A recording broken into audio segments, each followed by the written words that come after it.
At 10, the BBC News here on BBC One with Hugh Edwards. Tonight at 10, the High Court rules that government policies at the start of the pandemic on discharging hospital patients into care homes in England were unlawful. The court heard that moving untested patients into care homes had been one of the most devastating policy failures of the modern era.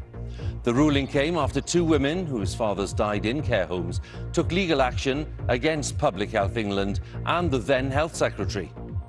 Matt Hancock's claim that the government threw a protective ring around care homes in the first wave of the pandemic was nothing more than a despicable lie. We'll be looking at the implications of the ruling for families across the UK. Also tonight, the latest on Russia's invasion of Ukraine. President Putin declares that Russia will respond immediately to any country attempting to interfere in the conflict. If they create threats for us, threats of a strategic nature, our retaliation, our counterstrike will be instantaneous.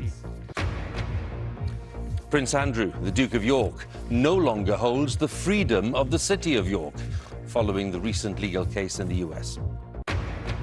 We report on a new service here in Wales, allowing pharmacists to prescribe some medicines, taking pressure off the GPs. And in Champions League football, it's been a good night for Liverpool against Villarreal. And coming up in the sport on the BBC News Channel, Ronnie O'Sullivan's through to the semi-finals of the World Snooker Championship as he aims for a record-equalling 7th title.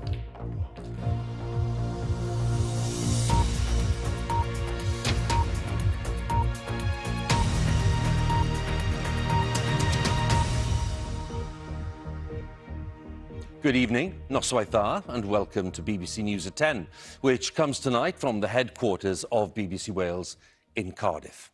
It's a very significant day for those families who lost loved ones in care homes during the pandemic. Alison, many thanks again for the analysis there. Alison Holder, Social Affairs Editor. Let's turn then to the latest on the conflict in Ukraine. President Putin has warned that Russia will respond immediately to any country attempting, as he put it, to interfere in the war.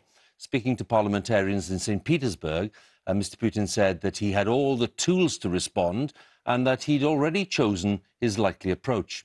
During the day, the European Union accused Moscow of economic blackmail and of escalating the war by cutting off Russian gas supplies to Poland and to Bulgaria. Our Russia editor, Steve Rosenberg, reports now from St. Petersburg. Well, let's talk then to our economics editor, Faisal Islam, who's joined me here in the studio in Cardiff. Faisal, first of all, when we see President Putin, they're talking more about using economic weapons, if you like, such as stopping gas supplies.